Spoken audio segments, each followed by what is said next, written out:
जय मसी भाइ जय मसी दाइ जय मसी आज जाँदैछौँ मफत हाम्रो प्रभु भोज हुन्छ नेपालै नरहे नेपालै नरहे खिस कहानी सेना हौ युद्ध गर्दैछ आनन्देशको बाटोमा नेपाली सिउँचाली आज हामी भेला भएको हो बहिनीहरू चाहिँ उता कुरिरहेछन् जय मसी सब ठिक छ नि आज हामी ढिला भयो है सो हाम्रो गाडी आइसकेको छ सो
हामी चाहिँ गाडीबाट झर्दैछौँ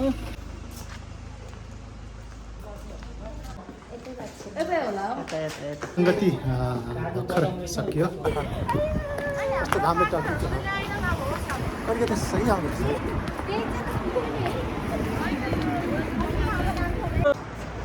सरू कस्तो भयो सङ्गति एकदम राम्रो सबैजना आशिषमै छ है आज एकदम आशिषमय थियो भाइ